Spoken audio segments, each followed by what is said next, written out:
कुमंडूकम। कुमंडूकम का मतलब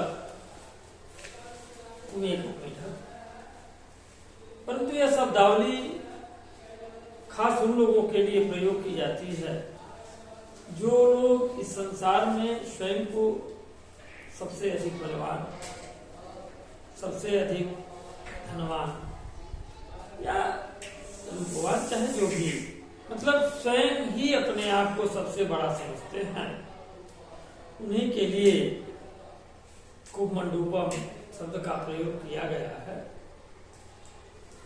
कहानी है, एक किसान था, उसने कुछ जानवरों को रखा था खेती बाड़ी करने के लिए। तो उसके पास कुछ बैल थे, तो उसी के दरवाजे पर कुआं भी था।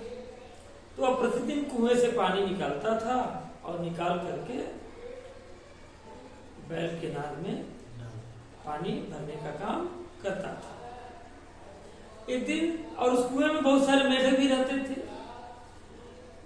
एक दिन संजोग से एक मेढक बाल्टी में फंस गया, और बाल्टी में जब फंसा तो जब नाद में पानी डाला गया किसान के द्वारा, तो वह कुआं का जो मेढक था वो नाद में चला गया।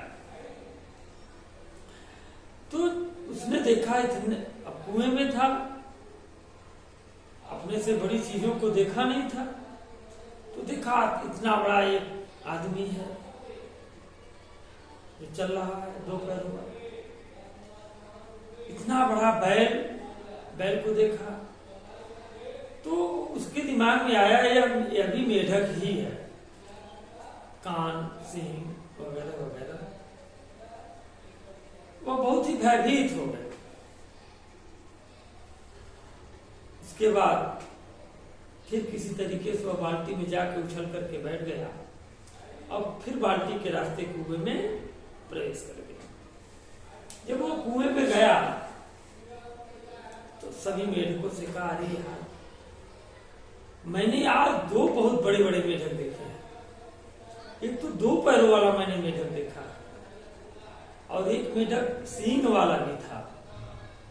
मतलब जो भी उसकी बोलचाल की भाषा मेढकों की होती है, मतलब एक कहानी ही है, मात्र एक दर्शाने के लिए कि आप स्वयं को सबसे बलिष्ठ मत समझो, सबसे ताकतवर मत समझो, सबसे धनवान मत समझो।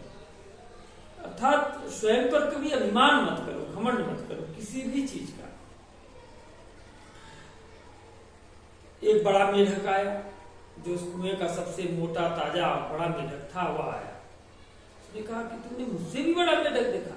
कहा, अरे भाई, तुझसे बहुत बड़ा मेढक देखा। तो उसने अपने शरीर को फुलाया, पेट को फुलाया, कहा मुझे इससे भी बड़ा? कहा हाँ भाई। और फुलाया, कहा इससे भी बड़ा? कहा अरे भाई बहुत बड़ा। उसके बाद उसने खूब तेजी से अपने पेट को फुलाया, और उसी समय उस मेढक का पेट फट गया, और मेढक जो था वो बड़ा वाला मर गया।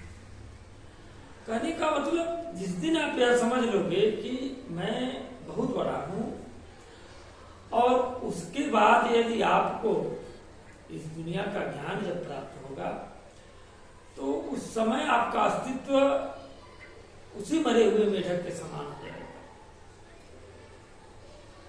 कहने का अभिप्राय यह है कि स्वयं को बड़ा समझ करके, स्वयं को ही सर्वश्रेष्ठ समझ करके यदि हम अभिमानित होते हैं, घमंड के भाव हमारे अंदर यदि व्याप्त होते हैं, और हम सदैव अभिमान को ही प्राप्त किए रहते हैं, तो ऐसे समय में हमारा अस्तित्व जो है वह शीघ्र अतिशीघ्र क्या होता है, समाप्त हो जाता है। इसलिए हमें सदैव इस बात का ध्यान देना चाहिए कि हमारे पास जो कुछ है